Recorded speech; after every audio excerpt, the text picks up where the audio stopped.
Euthydemes. By Plato. Dramatis Personae. Socrates, Crito, Cleinias, Euthydemes, Dionysodorus, Ctesippus. Scene, the Lyceum. Who was the person, Socrates, with whom you were talking yesterday at the Lyceum?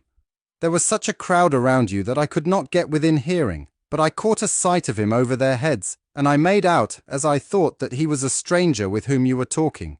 Who was he? There were two, Crito. Which of them do you mean? The one whom I mean was seated second from you on the right-hand side.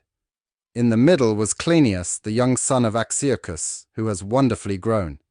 He is only about the age of my own Critobulus, but he is much forwarder and very good-looking. The other is thin and looks younger than he is. He whom you mean, Crito, is Euthydemes, and on my left hand there was his brother Dionysodorus, who also took part in the conversation. Neither of them are known to me, Socrates. They are a new importation of Sophists, as I should imagine. Of what country are they, and what is their line of wisdom? As to their origin, I believe that they are natives of this part of the world, and have migrated from Chios to Thurii. They were driven out of Thurii, and have been living for many years past in these regions. As to their wisdom, about which you ask, Crito, they are wonderful, consummate. I never knew what the true pankratiast was before. They are simply made up of fighting, not like the two Acarnanian brothers who fight with their bodies only. But this pair of heroes, besides being perfect in the use of their bodies, are invincible in every sort of warfare, for they are capital at fighting in armor, and will teach the art to anyone who pays them. And also they are most skillful in legal warfare. They will plead themselves and teach others to speak and to compose speeches which will have an effect upon the courts. And this was only the beginning of their wisdom, but they have at last carried out the pankratiastic art to the very end, and have mastered the only mode of fighting which had been hitherto neglected by them, and now no one dares even to stand up against them. Such is their skill in the war of words that they can refute any proposition whether true or false. Now I am thinking, Crito, of placing myself in their hands, for they say that in a short time they can impart their skill to anyone. But, Socrates, are you not too old? There may be reason to fear that. Certainly not, Crito, as I will prove to you, for I have the consolation of knowing that they began this art of disputation which I covet, quite, as I may say, in old age. Last year, or the year before, they had none of their new wisdom. I am only apprehensive that I may bring the two strangers into disrepute, as I have done Conus the son of Metrobius, the harp player, who is still my music master. For when the boys who go to him see me going with them, they laugh at me and call him grandpapa's master. Now I should not like the strangers to experience similar treatment. The fear of ridicule may make them unwilling to receive me. And therefore, Crito, I shall try and persuade some old men to accompany me to them, as I persuaded them to go with me to Conus. And I hope that you will make one, and perhaps we had better take your sons as a bait. They will want to have them as pupils, and for the sake of them willing to receive us. I see no objection, Socrates, if you like. But first I wish that you would give me a description of their wisdom, that I may know beforehand what we are going to learn. In less than no time you shall hear. For I cannot say that I did not attend. I paid great attention to them, and I remember and will endeavor to repeat the whole story. Providentially, I was sitting alone in the dressing room of the Lyceum where you saw me, and was about to depart. When I was getting up, I recognized the familiar divine sign. So I sat down again, and in a little while the two brothers, Euthydemes and Dionysodorus, came in, and several others with them, whom I believed to be their disciples, and they walked about in the covered court. They had not taken more than 2 or 3 turns when Cleinias entered, who, as you truly say, is very much improved. He was followed by a host of lovers, one of whom was Ctesippus the Paeanian, a well-bred youth, but also having the wildness of youth. Cleinias saw me from the entrance as I was sitting alone, and at once came and sat down on the right hand of me, as you describe. And Dionysodorus and Euthydemes, when they saw him, at first stopped and talked with one another, now and then glancing at us, for I particularly watched them. And then Euthydemes came and sat down by the youth, and the other by me on the left hand, the rest anywhere. I saluted the brothers, whom I had not seen for a long time, And then I said to Cleinias, "Here are two wise men, Euthydemes and Dionysodorus. Cleinias, wise not in a small but in a large way of wisdom, for they know all about war, all that a good general ought to know about the array and command of an army, and the whole art of fighting in armor. And they know about law too, and can teach a man how to use the weapons of the courts when he is injured." They heard me say this, but only despised me. I observed that they looked at one another, and both of them laughed. And then Euthydemes said, "Those, Socrates, are matters which we no longer pursue seriously. To us, they are secondary occupations." "Indeed," I said, "if such occupations are regarded by you as secondary, what must the principal one be? Tell me, I beseech you, what that noble study is." "The teaching of virtue, Socrates," he replied, "is our principal occupation, and we believe that we can impart it better and quicker than any man." "My God," I said, "and where did you learn that?" "I always thought, as I was saying just now, that your chief accomplishment was the art of fighting in armor, and I used to say as much of you, for I remember that you professed this when you were here before. But now if you really have the other knowledge, oh, forgive me.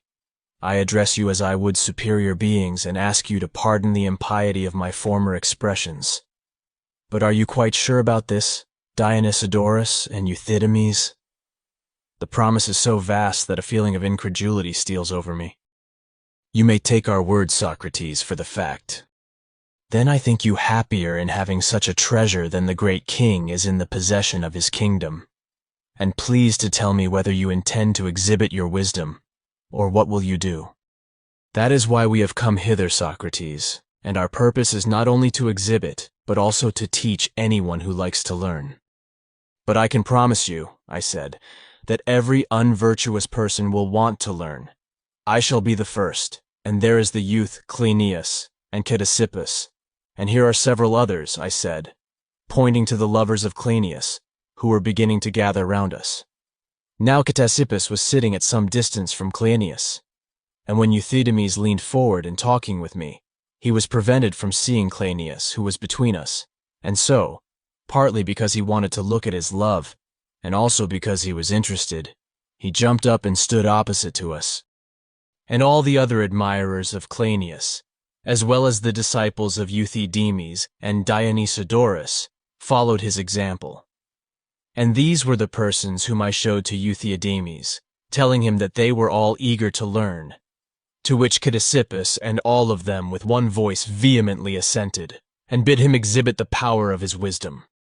Then I said, "O Euthydemes and Dionysodorus, I earnestly request you to do myself and the company the favor to exhibit. There may be some trouble in giving the whole exhibition, but tell me one thing. Can you make a good man of him only who is already convinced that he ought to learn of you, or of him also who is not convinced, either because he imagines that virtue is a thing which cannot be taught at all, or that you are not the teachers of it? Has your art power to persuade him, who is of the latter temper of mind, that virtue can be taught, and that you are the men from whom he will best learn it?" "Certainly, Socrates," said Dionysodorus, "our art will do both." "And you and your brother Dionysodorus," I said, "of all men who are now living are the most likely to stimulate him to philosophy and to the study of virtue?" "Yes, Socrates, I rather think that we are." "Then I wish that you would be so good as to defer the other part of the exhibition, and only try to persuade the youth whom you see here that he ought to be a philosopher and study virtue. Exhibit that, and you will confer a great favor on me and on everyone present. For the fact is, I and all of us are extremely anxious that he should become truly good. His name is Cleinias, and he is the son of Axiochus, and grandson of the old Alcibiades, cousin of the Alcibiades that now is. He is quite young, and we are naturally afraid that someone may get the start of us, and turn his mind in a wrong direction, and he may be ruined. Your visit, therefore, is most happily timed, and I hope that you will make a trial of the young man, and converse with him in our presence, if you have no objection." These were pretty nearly the expressions which I used, and Euthydemes, in a manly and at the same time encouraging tone, replied, "There can be no objection, Socrates, if the young man is only willing to answer questions." "He is quite accustomed to do so," I replied, for his friends often come and ask him questions and argue with him, and therefore he is quite at home in answering. What followed, Crito? How can I rightly narrate? For not slight is the task of rehearsing infinite wisdom, and therefore, like the poets, I ought to commence my relation with an invocation to memory and the muses. Now Euthydemes, if I remember rightly, began nearly as follows. O Cleinias, are those who learn the wise or the ignorant? The youth, overpowered by the question, blushed, and in his perplexity looked at me for help. And I, knowing that he was disconcerted, said, Take courage, Cleinias, and answer like a man whichever you think. For my belief is that you will derive the greatest benefit from their questions. Whichever he answers, said Dionysodorus, leaning forward so as to catch my ear, his face beaming with laughter, I prophesy that he will be refuted, Socrates. While he was speaking to me, Cleinias gave his answer, and therefore I had no time to warn him of the predicament in which he was placed, and he answered that those who learned were the wise. Euthydemes proceeded. There are some whom you would call teachers, are there not? The boy assented. And they are the teachers of those who learn. The grammar master and the lyre master used to teach you and other boys. And you were the learners? Yes. And when you were learners, you did not as yet know the things which you were learning. No, he said. And were you wise then? No, indeed, he said. But if you were not wise, you were unlearned? Certainly. You then, learning what you did not know, were unlearned when you were learning? The youth nodded assent. Then the unlearned learn, and not the wise, Cleinias, as you imagine. At these words, the followers of Euthydemes, of whom I spoke, like a chorus at the bidding of their director, laughed and cheered. Then, before the youth had time to recover his breath, Dionysodorus cleverly took him in hand and said, Yes, Cleinias. And when the grammar master dictated anything to you, were they the wise boys or the unlearned who learned the dictation? The wise, replied Cleinias. Then after all, the wise are the learners and not the unlearned, and your last answer to Euthydemes was wrong. Then once more the admirers of the two heroes, in an ecstasy at their wisdom, gave vent to another peal of laughter, while the rest of us were silent and amazed. Euthydemes, observing this, determined to persevere with the youth, and in order to heighten the effect, went on asking another similar question, which might be compared to the double turn of an expert dancer. Do those, said he, who learn what they know, or what they do not know? Again Dionysodorus whispered to me, That, Socrates, is just another of the same sort. Good heavens, I said, and your last question was so good. Like all our other questions, Socrates, he replied, inevitable. I see the reason, I said, why you are in such reputation among your disciples. Meanwhile, Cleinias had answered Euthydemes that those who learn what they do not know, and he put him through a series of questions the same as before. Do you not know letters? He assented. All letters? Yes. But when the teacher dictates to you, does he not dictate letters? To this also he assented. Then if you know all letters, he dictates that which you know? This again was admitted by him. Then said the other, You do not learn that which he dictates, but he only who does not know letters learns. Nay, said Cleinias, but I do learn. Then, said he, you learn what you know if you know all the letters. He admitted that. Then he said, You were wrong in your answer. The word was hardly out of his mouth when Dionysodorus took up the argument, like a ball which he caught, and had another throw at the youth. Cleinias, he said, Euthydemes is deceiving you. For tell me now, is not learning acquiring knowledge of that which one learns? Cleinias assented. And knowing is having knowledge at the time. He agreed. And not knowing is not having knowledge at the time? He admitted that. And are those who acquire those who have or have not a thing? Those who have not. And have you not admitted that those who do not know are of the number of those who have not? He nodded assent. Then those who learn are of the class of those who acquire, and not of those who have? He agreed. Then Cleinias, he said, those who do not know learn, and not those who know. Euthydemes was proceeding to give the youth a third fall. But I knew that he was in deep water, and therefore, as I wanted to give him a respite lest he should be disheartened, I said to him consolingly, "You must not be surprised, Cleinias, at the singularity of their mode of speech. This I say because you may not understand what the two strangers are doing with you. They are only initiating you after the manner of the Corybantes in the mysteries, and this answers to the enthronement, which, if you have ever been initiated, is, as you will know, accompanied by dancing and sport. And now they are just prancing and dancing about you, and will next proceed to initiate you. Imagine then that you have gone through the first part of the sophistical ritual, which, as Prodicus says, begins with initiation into the correct use of terms. The two foreign gentlemen, perceiving that you did not know, wanted to explain to you that the word to learn has two meanings, and is used first in the sense of acquiring knowledge of some matter of which you previously have no knowledge, and also, when you have the knowledge, in the sense of reviewing this matter, whether something done or spoken by the light of this newly acquired knowledge. The latter is generally called knowing rather than learning. But the word learning is also used, and you did not see, as they explained to you, that the term is employed of two opposite sorts of men, of those who know and of those who do not know. There was a similar trick in the second question, when they asked you whether men learn what they know or what they do not know.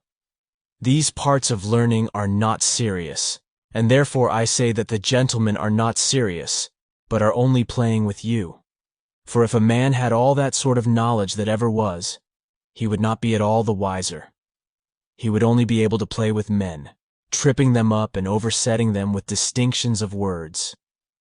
He would be like a person who pulls away a stool from someone when he is about to sit down, and then laughs and makes merry at the sight of his friend overturned and laid on his back. And you must regard all that has hitherto passed between you and them as merely play. But in what is to follow, I am certain that they will exhibit to you their serious purpose, and keep their promise. I will show them how. For they promised to give me a sample of the hortatory philosophy, but I suppose that they wanted to have a game with you first. And now, Euthydemes and Dionysodorus, I think that we have had enough of this. Will you let me see you explaining to the young man how he is to apply himself to the study of virtue and wisdom? And I will first show you what I conceive to be the nature of the task, and what sort of a discourse I desire to hear. And if I do this in a very inartistic and ridiculous manner, do not laugh at me, for I only venture to improvise before you, because I am eager to hear your wisdom, and I must therefore ask you and your disciples to refrain from laughing. And now, O son of Axiochus, let me put a question to you. Do not all men desire happiness? And yet, perhaps, this is one of those ridiculous questions which I am afraid to ask, and which ought not to be asked by a sensible man.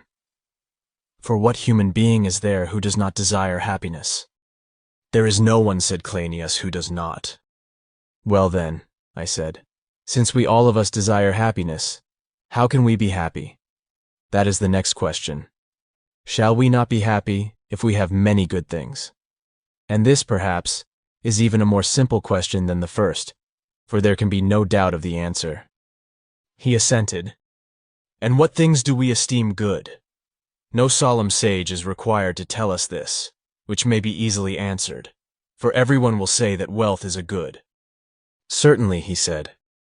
And are not health and beauty goods, and other personal gifts? He agreed. Can there be any doubt that good birth, and power, and honors in one's own land are goods? He assented. And what other goods are there? I said. What do you say of temperance, justice, courage? Do you not verily and indeed think, Cleinias, that we shall be more right in ranking them as goods than in not ranking them as goods? For a dispute might possibly arise about this. What then do you say? They are goods, said Cleinias. Very well, I said. And where in the company shall we find a place for wisdom? Among the goods or not? Among the goods. And now, I said, think whether we have left out any considerable goods. I do not think that we have, said Cleinias. Upon recollection, I said, Indeed, I am afraid that we have left out the greatest of them all. What is that? He asked. Fortune, Cleinias, I replied, which all, even the most foolish, admit to be the greatest of goods. True, he said. On second thoughts, I added, how narrowly, O son of Axiochus, have you and I escaped making a laughingstock of ourselves to the strangers? Why do you say so? Why, because we have already spoken of good fortune, and are but repeating ourselves. What do you mean? I mean that there is something ridiculous in again putting forward good fortune, which has a place in the list already, and saying the same thing twice over. He asked what was the meaning of this, and I replied, surely wisdom is good fortune. Even a child may know that. The simple-minded youth was amazed, and observing his surprise, I said to him, do you not know, Cleinias, that flute players are most fortunate and successful in performing on the flute? He assented. And are not the scribes most fortunate in writing and reading letters? Certainly. Amid the dangers of the sea again, are any more fortunate on the whole than wise pilots? None, certainly. And if you were engaged in war, in whose company would you rather take the risk? In company with a wise general or with a foolish one? With a wise one. And if you were ill, whom would you rather have as a companion in a dangerous illness? A wise physician or an ignorant one? A wise one. You think, I said, that to act with a wise man is more fortunate than to act with an ignorant one? He assented. Then wisdom always makes men fortunate, for by wisdom no man would ever err, and therefore he must act rightly and succeed, or his wisdom would be wisdom no longer. We contrived at last, somehow or other, to agree in a general conclusion, that he who had wisdom had no need of fortune. I then recalled to his mind the previous state of the question. You remember, I said, our making the admission that we should be happy and fortunate if many good things were present with us? He assented. And should we be happy by reason of the presence of good things, if they profited us not, or if they profited us? If they profited us, he said. And would they profit us, if we only had them and did not use them? For example, if we had a great deal of food and did not eat, or a great deal of drink and did not drink, should we be profited? Certainly not, he said. Or would an artisan, who had all the implements necessary for his work and did not use them, be any the better for the possession of them? For example, would a carpenter be any the better for having all his tools and plenty of wood if he never worked? Certainly not, he said. And if a person had wealth and all the goods of which we were just now speaking, and did not use them, would he be happy because he possessed them? No, indeed, Socrates. Then I said, a man who would be happy must not only have the good things, but he must also use them. There is no advantage in merely having them. True. Well, Cleinias, but if you have the use as well as the possession of good things, is that sufficient to confer happiness? Yes, in my opinion. And may a person use them either rightly or wrongly? He must use them rightly. That is quite true, I said, and the wrong use of a thing is far worse than the non-use, for the one is an evil and the other is neither a good nor an evil. You admit that? He assented. Now in the working and use of wood, is not that which gives the right use simply the knowledge of the carpenter? Nothing else, he said. And surely in the manufacture of vessels, knowledge is that which gives the right way of making them. He agreed. And in the use of the goods of which we spoke at first, wealth and health and beauty, is not knowledge that which directs us to the right use of them, and regulates our practice about them? He assented. Then in every possession and every use of a thing, knowledge is that which gives a man not only good fortune, but success? He again assented. And tell me, I said, oh tell me, what do possessions profit a man if he have neither good sense nor wisdom? Would a man be better off, having and doing many things without wisdom, or a few things with wisdom? Look at the matter thus. If he did fewer things, would he not make fewer mistakes? If he made fewer mistakes, would he not have fewer misfortunes? And if he had fewer misfortunes, would he not be less miserable? Certainly, he said. And who would do least, a poor man or a rich man? A poor man. A weak man or a strong man? A weak man. A noble man or a mean man? A mean man. And a coward would do less than a courageous and temperate man? Yes. And an indolent man less than an active man? He assented. And a slow man less than a quick, and one who had dull perceptions of seeing and hearing less than one who had keen ones. All this was mutually allowed by us. Then I said, Cleinias, the sum of the matter appears to be that the goods of which we spoke before are not to be regarded as goods in themselves, but the degree of good and evil in them depends on whether they are or are not under the guidance of knowledge. Under the guidance of ignorance, they are greater evils than their opposites, inasmuch as they are more able to minister to the evil principle which rules them. And when under the guidance of wisdom and prudence, they are greater goods, but in themselves they are nothing? That, he replied, is obvious. What then is the result of what has been said? Is not this the result? That other things are indifferent, and that wisdom is the only good, and ignorance the only evil? He assented. Let us consider a further point, I said. Seeing that all men desire happiness, and happiness, as has been shown, is gained by a use and a right use of the things of life, and the right use of them, and good fortune in the use of them, is given by knowledge, the inference is that everybody ought by all means to try and make himself as wise as he can?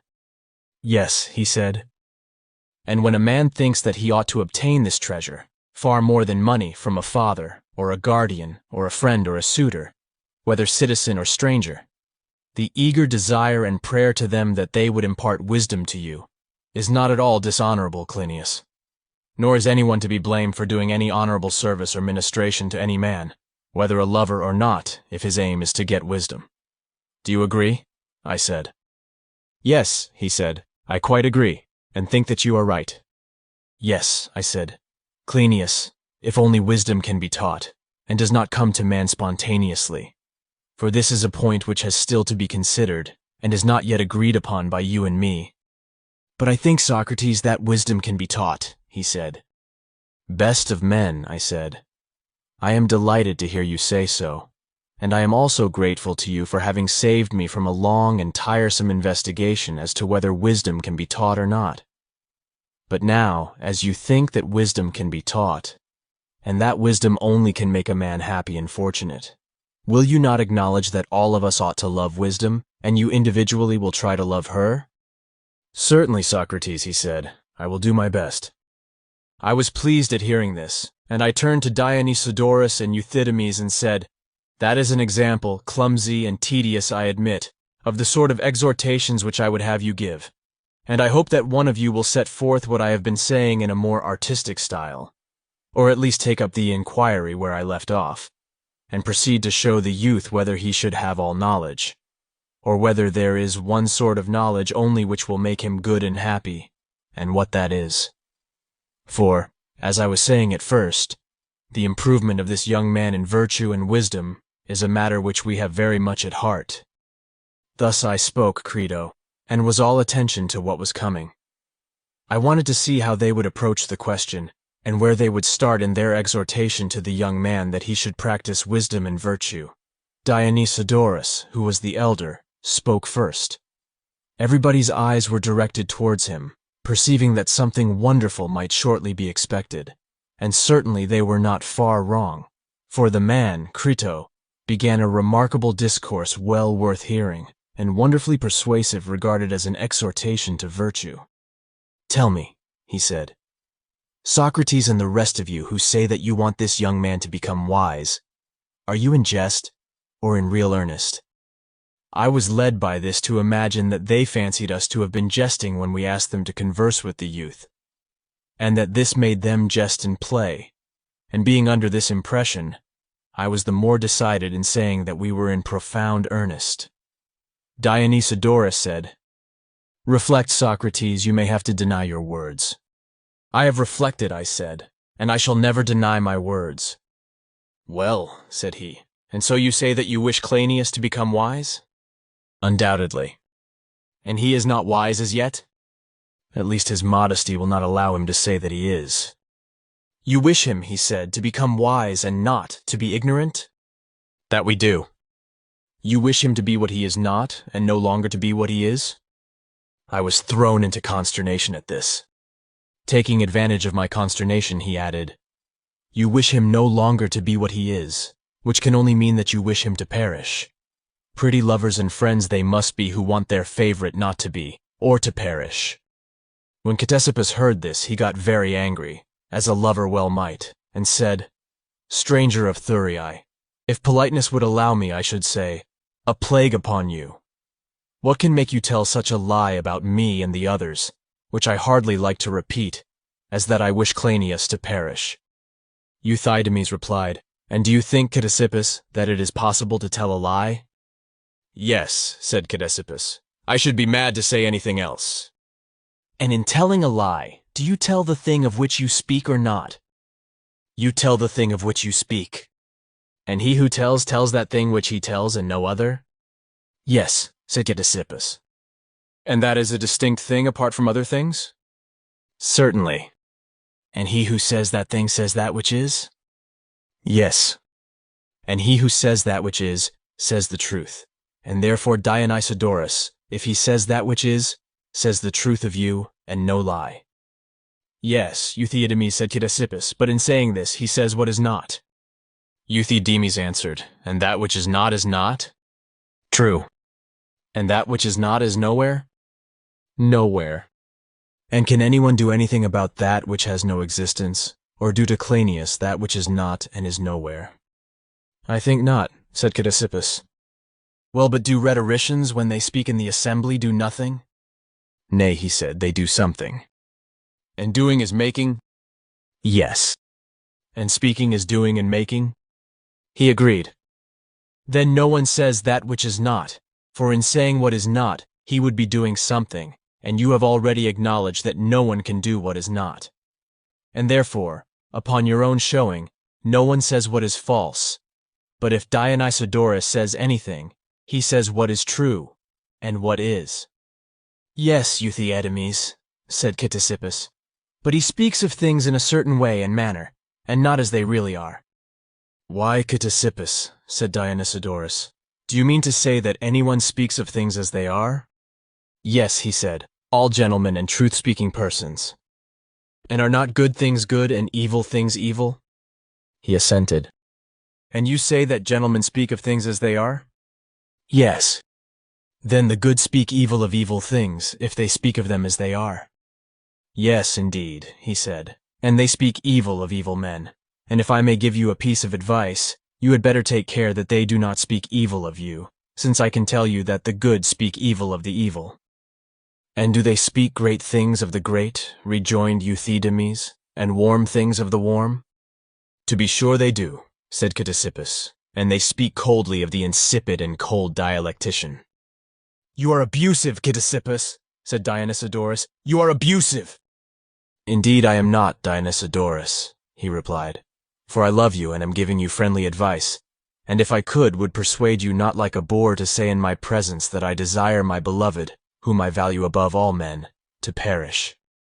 I saw that they were getting exasperated with one another, so I made a joke with him and said, O Ctesippus, I think that we must allow the strangers to use language in their own way, and not quarrel with them about words, but be thankful for what they give us. If they know how to destroy men in such a way as to make good and sensible men out of bad and foolish ones, whether this is a discovery of their own, or whether they have learned from someone else this new sort of death and destruction, which enables them to get rid of a bad man and turn him into a good one, if they know this, and they do know this, at any rate they said just now that this was the secret of their newly discovered art. Let them, in their phraseology, destroy the youth, and make him wise, and all of us with him. But if you young men do not like to trust yourselves with them, then fiat experimentum in corpore sanis. I will be the carrion on whom they shall operate. And here I offer my old person to Dionysodorus. He may put me into the pot, like Medea the Colchian, kill me, boil me, if he will only make me good. Ctesippus said, And I, Socrates, am ready to commit myself to the strangers. They may skin me alive if they please, and I am pretty well skinned by them already. If only my skin is made at last, not like that of Marsyas, into a leathern bottle, but into a piece of virtue. And here is Dionysodorus fancying that I am angry with him, when really I am not angry at all. I do but contradict him when I think that he is speaking improperly to me. And you must not confound abuse and contradiction, O illustrious Dionysodorus, for they are quite different things. Contradiction, said Dionysodorus. Why, there never was such a thing. Certainly there is, he replied. There can be no question of that. Do you, Dionysodorus, maintain that there is not? You will never prove to me, he said, that you have heard anyone contradicting anyone else. Indeed, said Ctesippus. Then now you may hear me contradicting Dionysodorus. Are you prepared to make that good? Certainly, he said. Well, have not all things words expressive of them? Yes. Of their existence or of their non-existence? Of their existence. Yes, Ctesippus. And we just now proved, as you may remember, that no man could affirm a negative, for no one could affirm that which is not. And what does that signify? Said Ctesippus. You and I may contradict all the same for that. But can we contradict one another? Said Dionysodorus. When both of us are describing the same thing, then we must surely be speaking the same thing? He assented. Or when neither of us is speaking of the same thing, for then neither of us says a word about the thing at all? He granted that proposition also. But when I describe something and you describe another thing, or I say something and you say nothing, is there any contradiction? How can he who speaks contradict him who speaks not? Here Ctesippus was silent, and I in my astonishment said, What do you mean, Dionysodorus? I have often heard, and have been amazed to hear, this thesis of yours, which is maintained and employed by the disciples of Protagoras and others before them, and which to me appears to be quite wonderful and suicidal as well as destructive, and I think that I am most likely to hear the truth about it from you. The dictum is that there is no such thing as falsehood. A man must either say what is true or say nothing. Is not that your position? He assented. But if he cannot speak falsely, may he not think falsely? No, he cannot, he said. Then there is no such thing as false opinion? No, he said. Then there is no such thing as ignorance, or men who are ignorant. For is not ignorance, if there be such a thing, a mistake of fact? Certainly, he said. And that is impossible? Impossible, he replied. Are you saying this as a paradox, Dionysodorus, or do you seriously maintain no man to be ignorant? Refute me, he said. But how can I refute you if, as you say, to tell a falsehood is impossible? Very true, said Euthydemes. Neither did I tell you just now to refute me, said Dionysodorus. For how can I tell you to do that which is not? O Euthydemes, I said I have but a dull conception of these subtleties and excellent devices of wisdom. I am afraid that I hardly understand them, and you must forgive me, therefore, if I ask a very stupid question. If there be no falsehood or false opinion or ignorance, there can be no such thing as erroneous action, for a man cannot fail of acting as he is acting. That is what you mean? Yes, he replied. And now, I said, I will ask my stupid question. If there is no such thing as error in deed, word, or thought, then what, in the name of goodness, do you come hither to teach?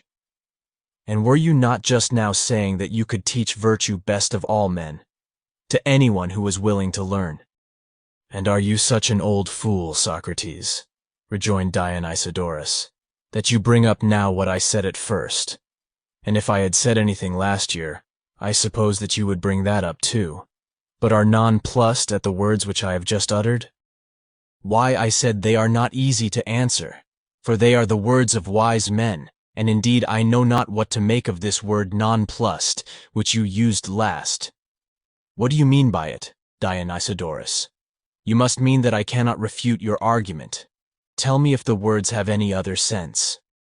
No, he replied, they mean what you say, and now answer. What, before you, Dionysodorus, I said? Answer, said he. And is that fair? Yes, quite fair, he said. Upon what principle? I said. I can only suppose that you are a very wise man who comes to us in the character of a great logician, and who knows when to answer and when not to answer. And now you will not open your mouth at all, because you know that you ought not. You prate, he said instead of answering.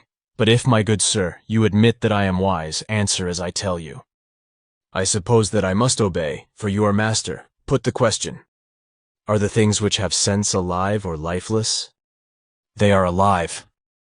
And do you know of any word which is alive? I cannot say that I do. Then why did you ask me what sense my words had? Why, because I was stupid and made a mistake. And yet perhaps I was right after all in saying that words have a sense. What do you say, wise man? If I was not in error, even you will not refute me, and all your wisdom will be nonplussed. But if I did fall into error, then again you are wrong in saying that there is no error. And this remark was made by you not quite a year ago. I am inclined to think, however, Dionysodorus and Euthydemes, that this argument lies where it was and is not very likely to advance. Even your skill in the subtleties of logic, which is really amazing, has not found out the way of throwing another, and not falling yourself, now any more than of old. Ctesippus said, Men of Chios, Thurii, or however and whatever you call yourselves, I wonder at you, for you seem to have no objection to talking nonsense. Fearing that there would be high words, I again endeavored to soothe Ctesippus, and said to him, To you, Ctesippus, I must repeat what I said before to Cleinias, that you do not understand the ways of these philosophers from abroad. They are not serious, but like the Egyptian wizard Proteus, they take different forms and deceive us by their enchantments, and let us, like Menelaus, refuse to let them go until they show themselves to us in earnest.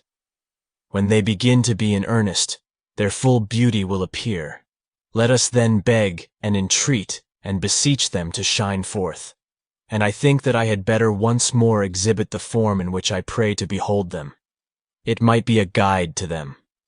I will go on, therefore, where I left off, as well as I can, in the hope that I may touch their hearts and move them to pity, and that when they see me deeply serious and interested, they also may be serious. You, Cleinias, I said, shall remind me at what point we left off. Did we not agree that philosophy should be studied? And was not that our conclusion? Yes, he replied. And philosophy is the acquisition of knowledge? Yes, he said. And what knowledge ought we to acquire? May we not answer with absolute truth, a knowledge which will do us good? Certainly, he said. And should we be any the better if we went about having a knowledge of the places where most gold was hidden in the earth? Perhaps we should, he said.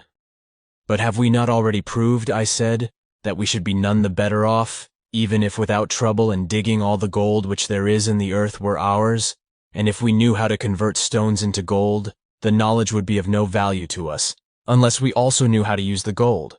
Do you not remember? I said. I quite remember, he said. Nor would any other knowledge, whether of money-making, or of medicine, or of any other art which knows only how to make a thing, and not to use it when made, be of any good to us. Am I not right? He agreed.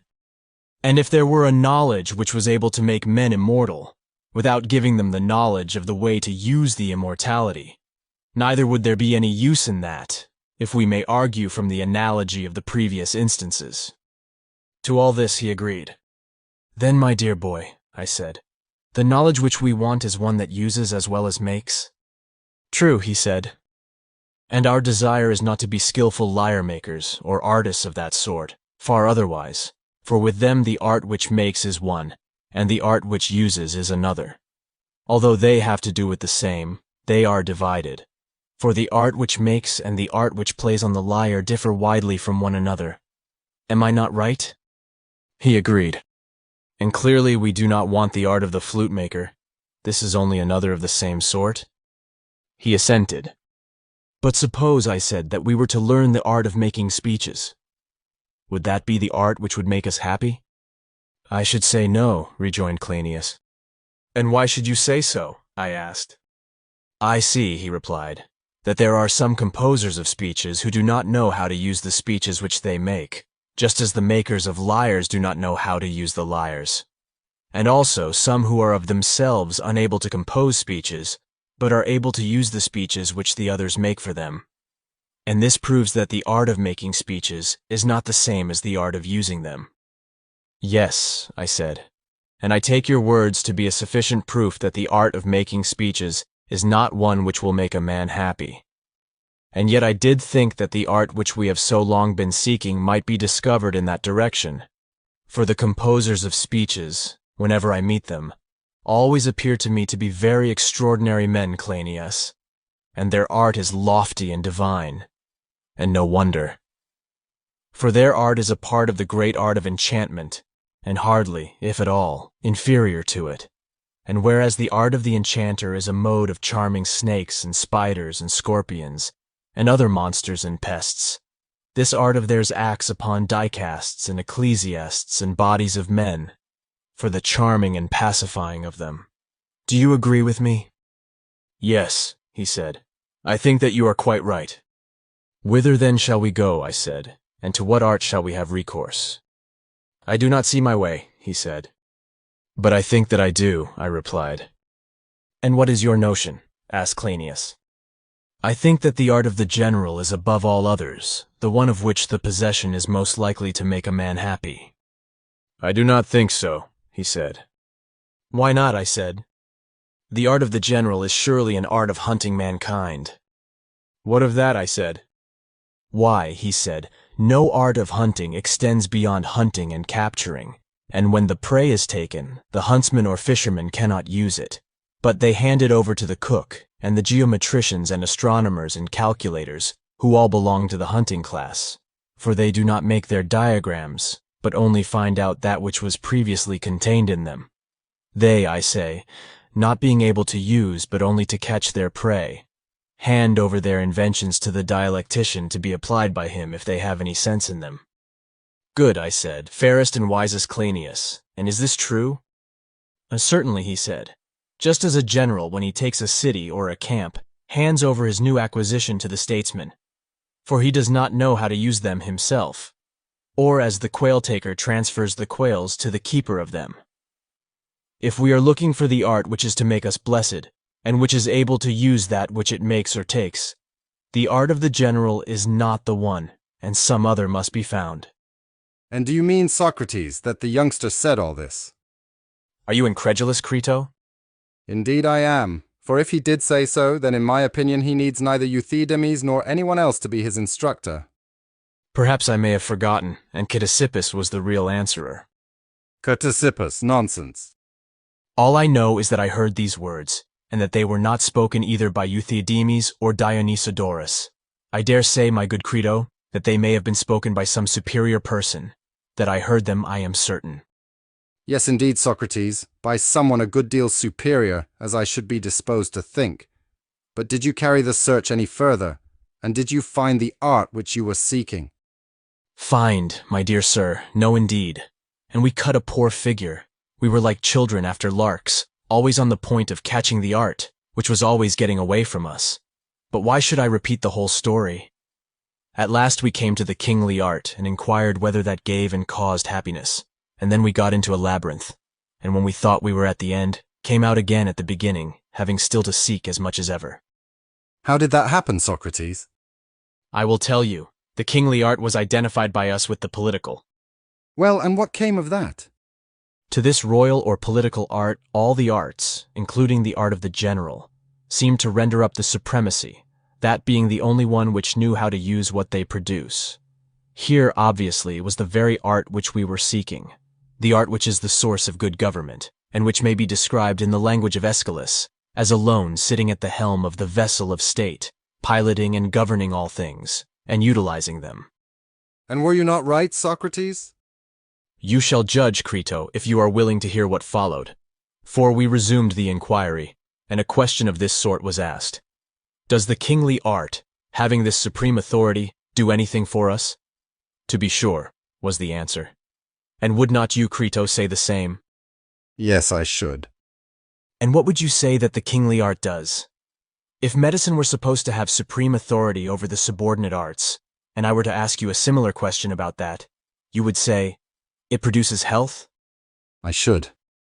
And what of your own art of husbandry? Supposing that to have supreme authority over the subject arts, what does that do? Does it not supply us with the fruits of the earth? Yes. And what does the kingly art do when invested with supreme power? Perhaps you may not be ready with an answer. Indeed I am not, Socrates. No more were we, Crito. But at any rate, you know that if this is the art which we were seeking, it ought to be useful. Certainly. And surely it ought to do us some good. Certainly, Socrates. And Cleinias and I had arrived at the conclusion that knowledge of some kind is the only good. Yes, that was what you were saying. All the other results of politics, and they are many, as for example, wealth, freedom, tranquility, were neither good nor evil in themselves, but the political science ought to make us wise, and impart knowledge to us, if that is the science which is likely to do us good and make us happy. Yes, that was the conclusion at which you had arrived, according to your report of the conversation. And does the kingly art make men wise and good? Why not, Socrates? What, all men and in every respect, and teach them all the arts, carpentering and cobbling and the rest of them? I think not, Socrates. But then what is this knowledge, and what are we to do with it? For it is not the source of any works which are neither good nor evil, and gives no knowledge but the knowledge of itself. What then can it be, and what are we to do with it? Shall we say, Crito, that it is the knowledge by which we are to make other men good? By all means. And in what will they be good and useful? Shall we repeat that they will make others good, and that these others will make others again, without ever determining in what they are to be good?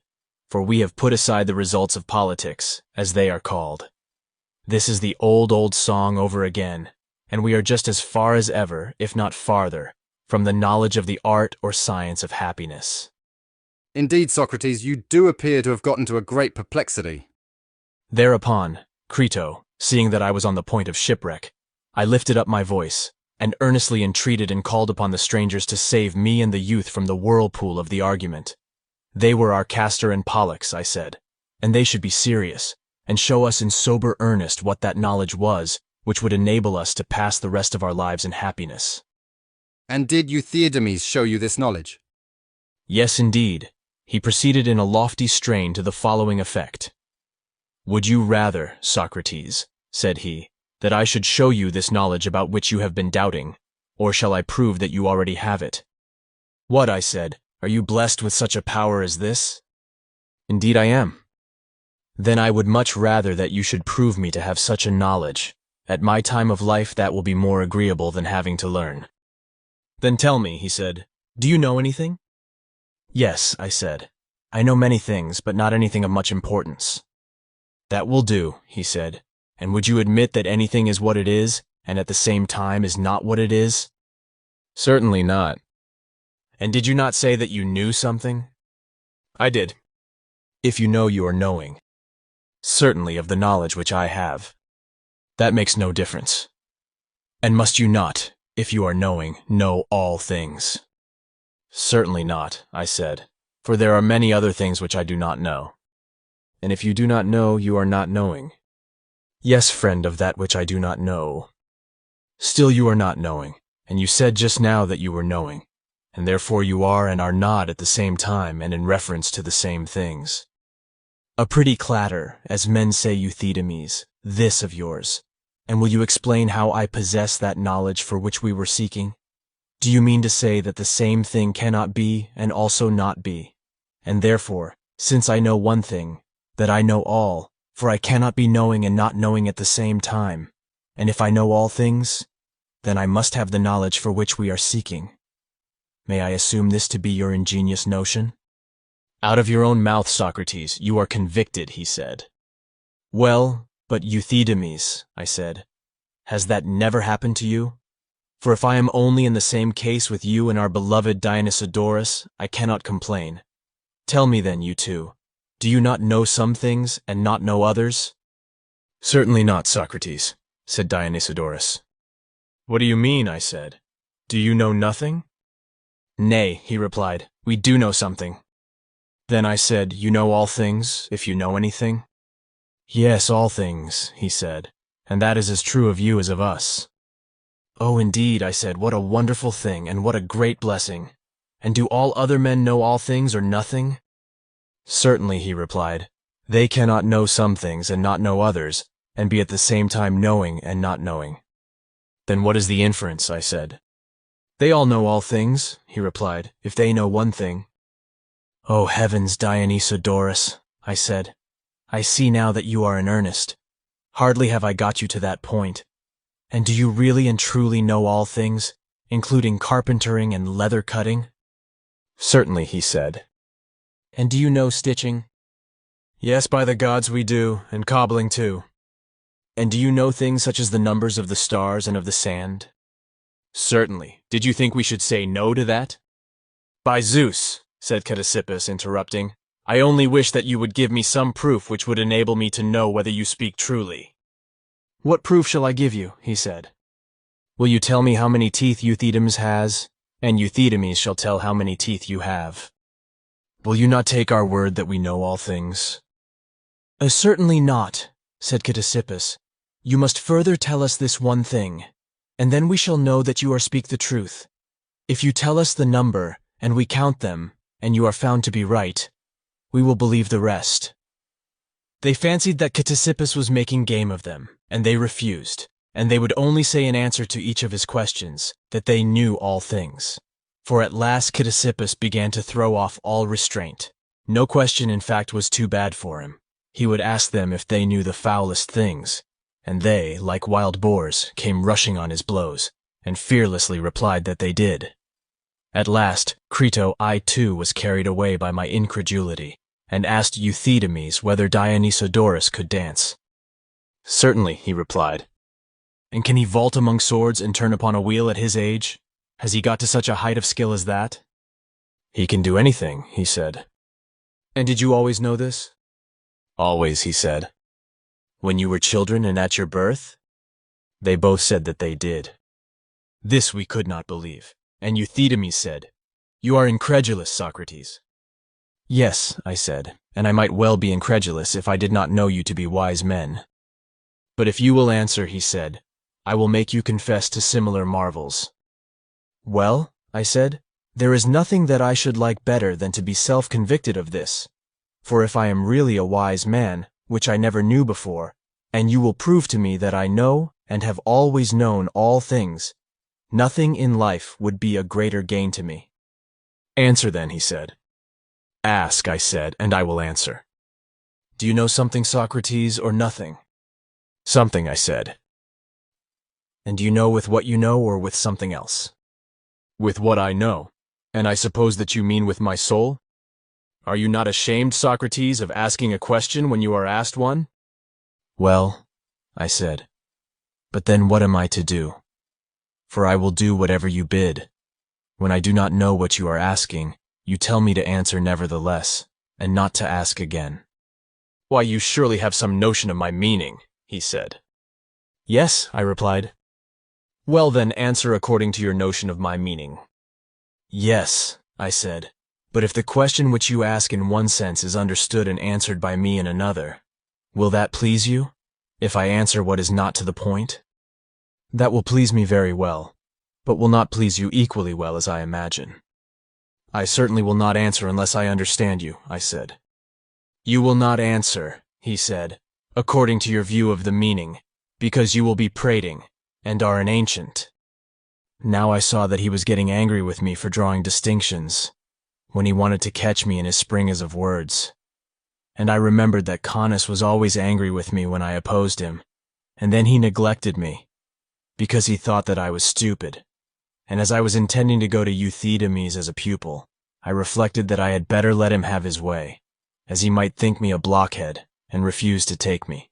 So I said, You are a far better dialectician than myself, Euthydemes, for I have never made a profession of the art, and therefore do as you say. Ask your questions once more, and I will answer. Answer then, he said again, whether you know what you know with something or with nothing. Yes, I said, I know with my soul. The man will answer more than the question, for I did not ask you, he said, with what you know, but whether you know with something. Again I replied, Through ignorance I have answered too much, but I hope that you will forgive me. And now I will answer simply, that I always know what I know with something. And is that something, he rejoined, always the same, or sometimes one thing and sometimes another thing? Always, I replied, when I know with this. Will you not cease adding to your answers? My fear is that this word always may get us into trouble. You perhaps, but certainly not us. And now answer, do you always know with this? Always, since I am required to withdraw the words when I know. You always know with this, or always knowing, do you know some things with this and some things with something else? Or do you know all things with this? All that I know, I replied, I know with this. There again, Socrates, he said, the addition is superfluous. Well then, I said, I will take away the words that I know. Nay, take nothing away, I desire no favors of you. But let me ask, would you be able to know all things if you did not know all things? Quite impossible. And now, he said, you may add on whatever you like, for you confess that you know all things. I suppose that is true, I said, if my qualification implied in the words that I know is not allowed to stand, and so I do know all things. And have you not admitted that you always know all things with that which you know, whether you make the addition of when you know them or not? For you have acknowledged that you have always and at once known all things. That is to say, when you were a child and at your birth, and when you were growing up, and before you were born, and before the heaven and earth existed, you knew all things, if you always know them. And I swear that you shall always continue to know all things, if I am of the mind to make you. But I hope that you will be of that mind, Reverend Euthydemes, I said, if you are really speaking the truth. And yet I a little doubt your power to make good your words, unless you have the help of your brother Dionysodorus. Then you may do it. Tell me now, both of you, for although in the main I cannot doubt that I really do know all things, when I am told so by men of your prodigious wisdom, how can I say that I know such things, Euthydemes, as that the good are unjust? Come, do I know that or not? Certainly you know that. What do I know? That the good are not unjust. Quite true, I said, and that I have always known. But the question is, where did I learn that the good are unjust? Nowhere, said Dionysodorus. Then I said, I do not know this. You are ruining the argument, said Euthydemes to Dionysodorus. He will be proved not to know, and then after all, he will be knowing and not knowing at the same time. Dionysodorus blushed. I turned to the other and said, what do you think, Euthydemes? Does not your omniscient brother appear to you to have made a mistake? What? Replied Dionysodorus in a moment. Am I the brother of Euthydemes? Thereupon I said, please not to interrupt, my good friend, or prevent Euthydemes from proving to me that I know the good to be unjust. Such a lesson you might at least allow me to learn. You are running away, Socrates, said Dionysodorus, and refusing to answer.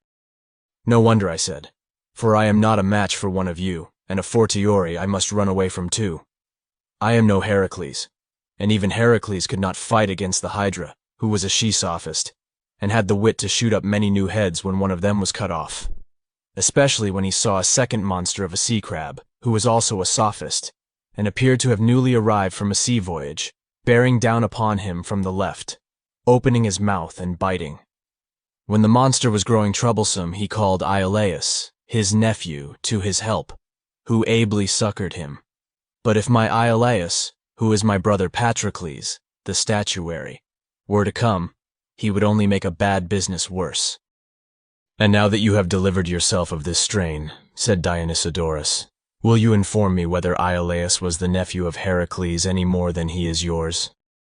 I suppose that I had best answer you, Dionysodorus, I said, for you will insist on asking, that I pretty well know, out of envy, in order to prevent me from learning the wisdom of Euthydemes. Then answer me, he said. Well then, I said, I can only reply that Iolaus was not my nephew at all, but the nephew of Heracles, and his father was not my brother Patrocles, but Iphicles, who has a name rather like his, and was the brother of Heracles. And is Patrocles, he said, your brother? Yes, I said, he is my half-brother, the son of my mother, but not of my father. Then he is and is not your brother. Not by the same father, my good man, I said, for Euthydemus was his father, and mine was Sophroniscus. And was Sophroniscus a father, and Euthydemus also? Yes, I said. The former was my father, and the latter his. Then he said, Euthydemus is not a father. He is not my father, I said. But can a father be other than a father, or are you the same as a stone? I certainly do not think that I am a stone, I said, though I am afraid that you may prove me to be one. Are you not other than a stone? I am. And being other than a stone, you are not a stone, and being other than gold, you are not gold? Very true. And so Euthydemus, he said, being other than a father, is not a father? I suppose that he is not a father, I replied. For if, said Euthydemes, taking up the argument, Euthydemus is a father, then Sophroniscus, being other than a father, is not a father. And you, Socrates, are without a father. Euthydemus, here taking up the argument, said, And is not your father in the same case, for he is other than my father? Assuredly not, said Euthydemes. Then he is the same? He is the same. I cannot say that I like the connection, but is he only my father, Euthydemes, or is he the father of all other men? Of all other men, he replied. Do you suppose the same person to be a father and not a father? Certainly, I did so imagine, said Euthydemus. And do you suppose that gold is not gold, or that a man is not a man? They are not in pari materia, Euthydemes, said Euthydemus, and you had better take care, for it is monstrous to suppose that your father is the father of all. But he is, he replied. What, of men only, said Euthydemus, or of horses and of all other animals? Of all, he said. And your mother too is the mother of all? Yes, our mother too. Yes, and your mother has a progeny of sea urchins then. Yes, and yours, he said. And gudgeons and puppies and pigs are your brothers? And yours too. And your papa is a dog? And so is yours, he said. If you will answer my questions, said Dionysodorus, I will soon extract the same admissions from you, Euthydemus. You say that you have a dog. Yes, a villain of a one, said Euthydemus. And he has puppies? Yes, and they are very like himself. And the dog is the father of them? Yes, he said. I certainly saw him and the mother of the puppies come together. And is he not yours? To be sure he is. Then he is a father, and he is yours. Ergo, he is your father, and the puppies are your brothers. Let me ask you one little question more, said Dionysodorus, quickly interposing in order that Euthydemus might not get in his word. You beat this dog?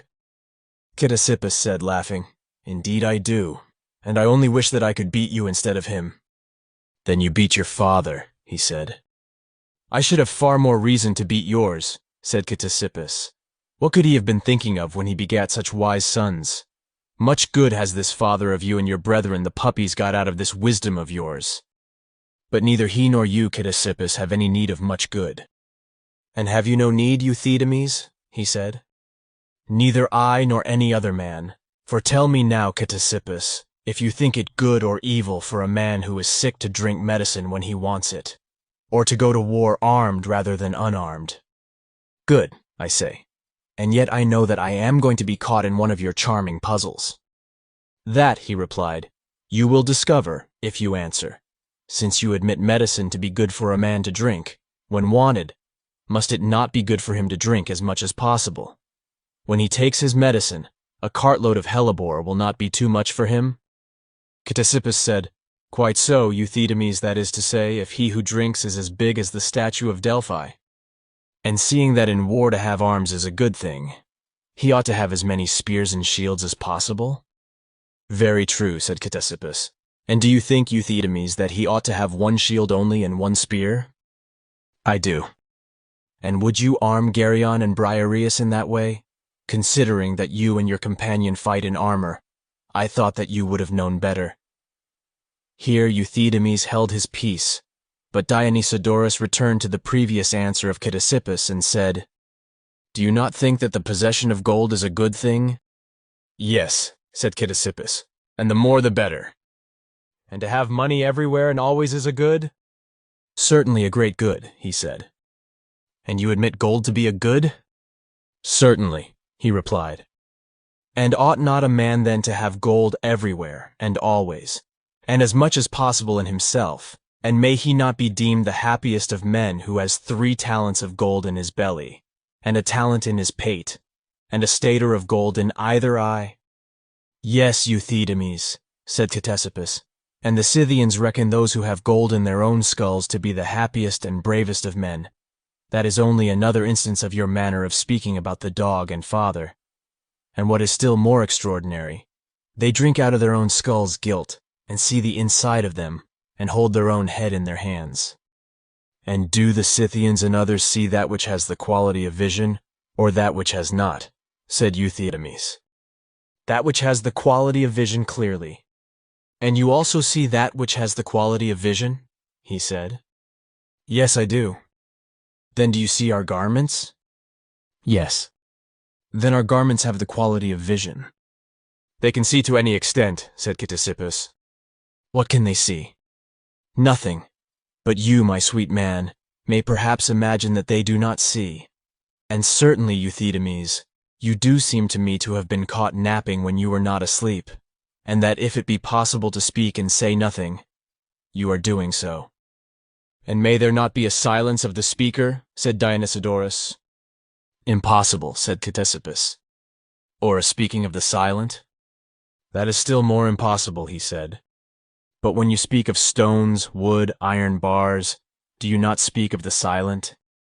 Not when I pass a smithy, for then the iron bars make a tremendous noise and outcry if they are touched, so that here your wisdom is strangely mistaken.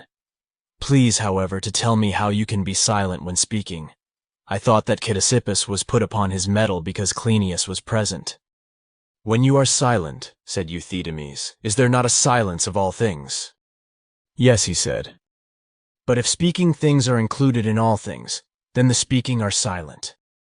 What? Said Ctesippus. Then all things are not silent? Certainly not, said Euthydemes. Then, my good friend, do they all speak? Yes, those which speak. Nay, said Ctesippus, but the question which I ask is whether all things are silent or speak. Neither and both, said Dionysodorus, quickly interposing.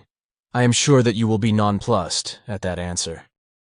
Here Ctesippus, as his manner was, burst into a roar of laughter. He said, That brother of yours, Euthydemes, has got into a dilemma. All is over with him. This delighted Cleinias, whose laughter made Ctesippus 10 times as uproarious, but I cannot help thinking that the rogue must have picked up this answer from them, for there has been no wisdom like theirs in our time. Why do you laugh, Cleinias? I said, at such solemn and beautiful things. Why, Socrates, said Dionysodorus, did you ever see a beautiful thing? Yes, Dionysodorus, I replied, I have seen many. Were they other than the beautiful, or the same as the beautiful? Now, I was in a great quandary at having to answer this question, and I thought that I was rightly served for having opened my mouth at all. I said, however, they are not the same as absolute beauty, but they have beauty present with each of them. And are you an ox because an ox is present with you? Or are you Dionysodorus, because Dionysodorus is present with you? God forbid, I replied. But how, he said, by reason of one thing being present with another, will one thing be another? Is that your difficulty? I said, for I was beginning to imitate their skill on which my heart was set. Of course, he replied. I and all the world are in a difficulty about the non-existent. What do you mean, Dionysodorus? I said. Is not the honorable honorable and the base base? That, he said, is as I please. And do you please? Yes, he said. And you will admit that the same is the same, and the other, for surely the other is not the same. I should imagine that even a child will hardly deny the other to be other. But I think, Dionysodorus, that you must have intentionally missed the last question. For in general, you and your brother seem to me to be good workmen in your own department, and to do the dialectician's business excellently well. What, said he, is the business of a good workman? Tell me in the first place whose business is hammering. The smith's. And who's the making of pots? The potter's. And who has to kill and skin and mince and boil and roast? The cook, I said. And if a man does his business, he does rightly? Certainly. And the business of the cook is to cut up and skin. You have admitted that? Yes, I have admitted that, but you must not be too hard upon me. Then if someone were to kill, mince, boil, roast the cook, he would do his business. And if he were to hammer the smith and make a pot of the potter, he would do their business. Poseidon, I said, this is the crown of wisdom. Can I ever hope to have such wisdom of my own?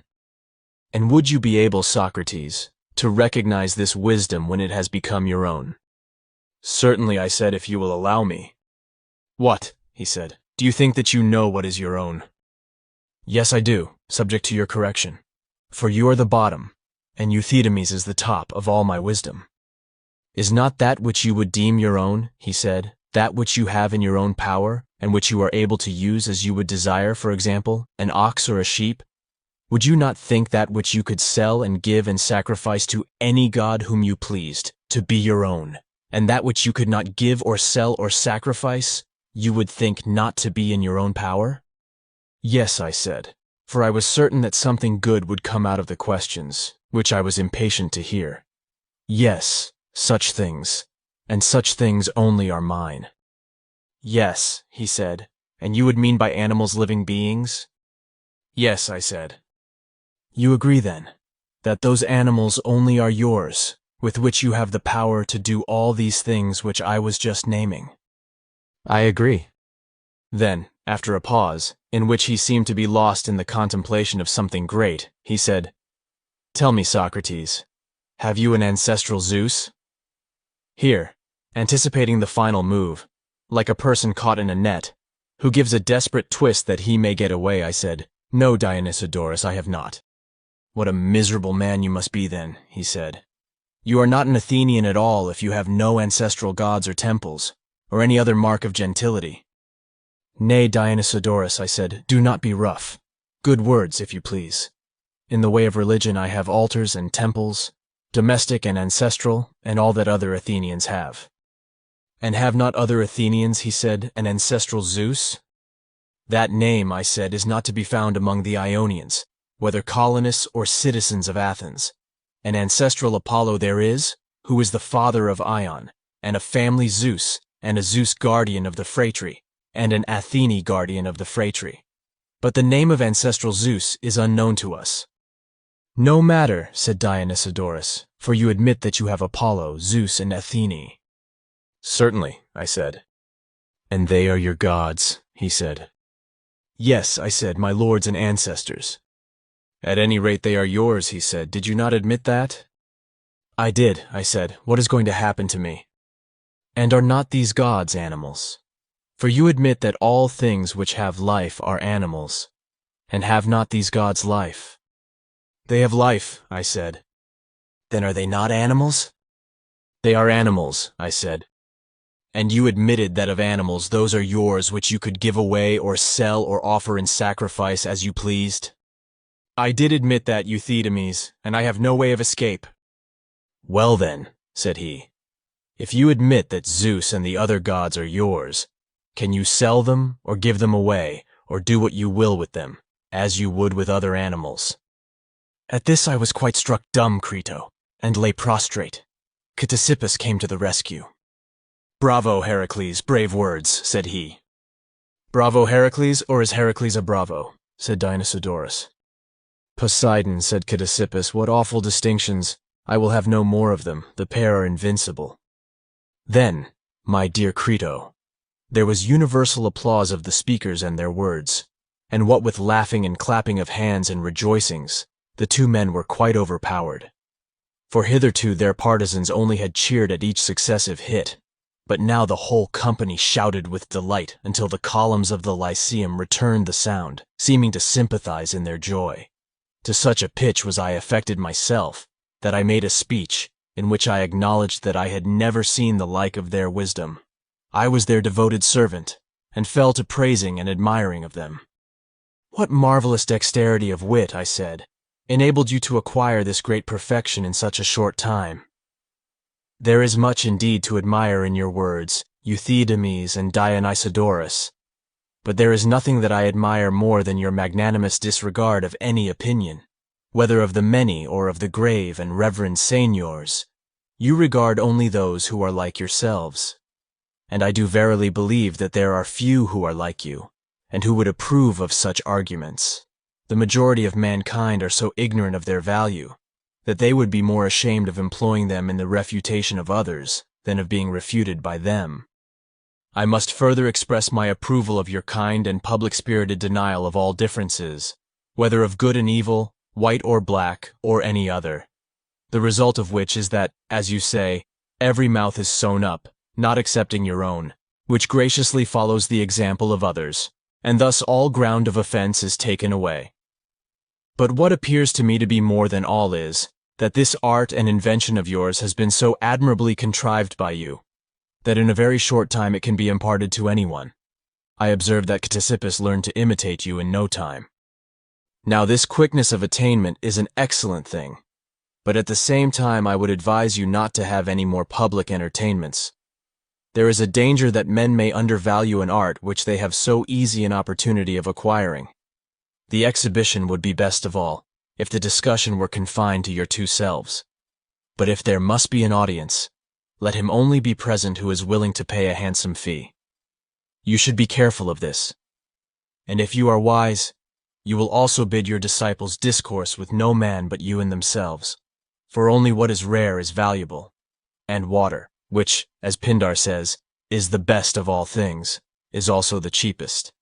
And now I have only to request that you will receive Cleinias and me among your pupils. Such was the discussion, Crito, and after a few more words had passed between us, we went away. I hope that you will come to them with me, since they say that they are able to teach anyone who will give them money. No age or want of capacity is an impediment. And I must repeat one thing which they said for your especial benefit, that the learning of their art did not at all interfere with the business of money-making.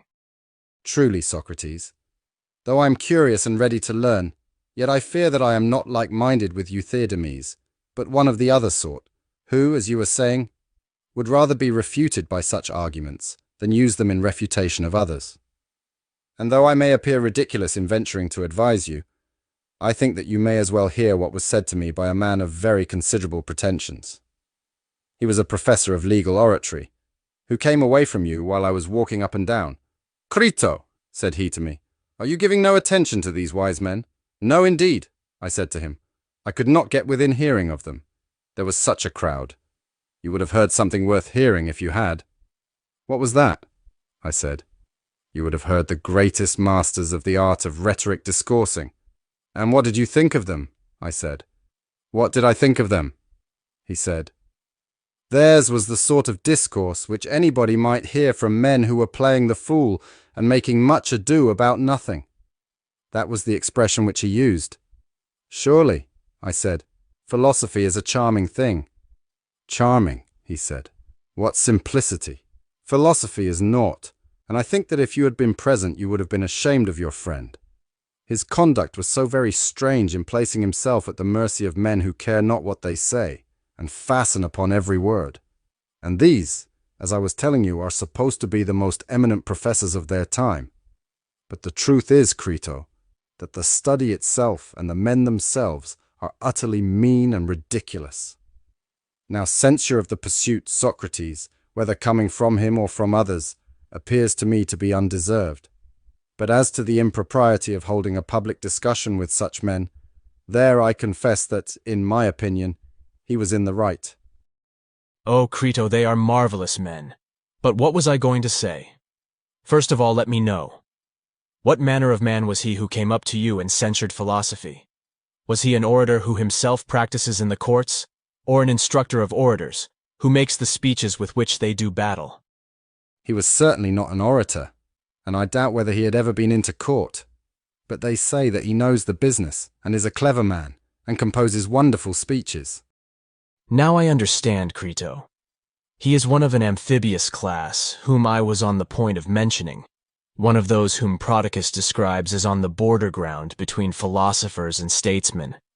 They think that they are the wisest of all men, and that they are generally esteemed the wisest. Nothing but the rivalry of the philosophers stands in their way. and they are of the opinion that if they can prove the philosophers to be good for nothing, no one will dispute their title to the palm of wisdom, for that they are themselves really the wisest, although they are apt to be mauled by Euthydemes and his friends when they get hold of them in conversation. This opinion which they entertain of their own wisdom is very natural, for they have a certain amount of philosophy and a certain amount of political wisdom. There is reason in what they say, for they argue that they have just enough of both, and so they keep out of the way of all risks and conflicts and reap the fruits of their wisdom. What do you say of them, Socrates? There is certainly something specious in that notion of theirs. Yes, Crito, there is more speciousness than truth. They cannot be made to understand the nature of intermediates. For all persons or things which are intermediate between two other things, and participate in both of them, if one of these two things is good and the other evil, are better than the one and worse than the other.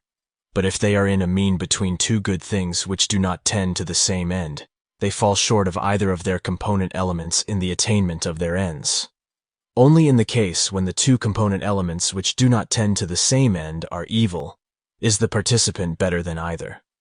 Now, if philosophy and political action are both good, but tend to different ends, and they participate in both, and are in a mean between them, then they are talking nonsense, for they are worse than either. Or, if the one be good and the other evil, they are better than the one and worse than the other. Only on the supposition that they are both evil could there be any truth in what they say. I do not think that they will admit that their two pursuits are either wholly or partly evil. But the truth is that these philosopher-politicians who aim at both fall short of both in the attainment of their respective ends, and are really third, although they would like to stand first. There is no need, however, to be angry at this ambition of theirs, which may be forgiven. For every man ought to be loved who says and manfully pursues and works out anything which is at all like wisdom. At the same time, we shall do well to see them as they really are. I've often told you, Socrates, that I'm in a constant difficulty about my two sons. What am I to do with them? There is no hurry about the younger one, who is only a child, but the other, Critobulus, is getting on, and needs someone who will improve him. I cannot help thinking when I hear you talk, that there is a sort of madness in many of our anxieties about our children. In the first place, about marrying a wife of good family to be the mother of them, and then about heaping up money for them, and yet taking no care about their education. But then again, when I contemplate any of those who pretend to educate others, I am amazed. To me, if I am to confess the truth, they all seem to be such outrageous beings, so that I do not know how I can advise the youth to study philosophy. Dear Crito, do you not know that in every profession the inferior sort are numerous and good for nothing, and the good are few and beyond all price? For example, are not gymnastic and rhetoric and money-making and the art of the general, noble arts? Certainly they are in my judgment. Well, and do you not see that in each of these arts, the many are ridiculous performers? Yes, indeed, that is very true. And will you on this account shun all these pursuits yourself, and refuse to allow them to your son? That would not be reasonable, Socrates. Do you then be reasonable, Crito, and do not mind whether the teachers of philosophy are good or bad, but think only of philosophy herself? Try and examine her well and truly, and if she be evil, seek to turn away all men from her, and not your sons only. But if she be what I believe that she is, then follow her and serve her, you and your house, as the saying is, and be of good cheer.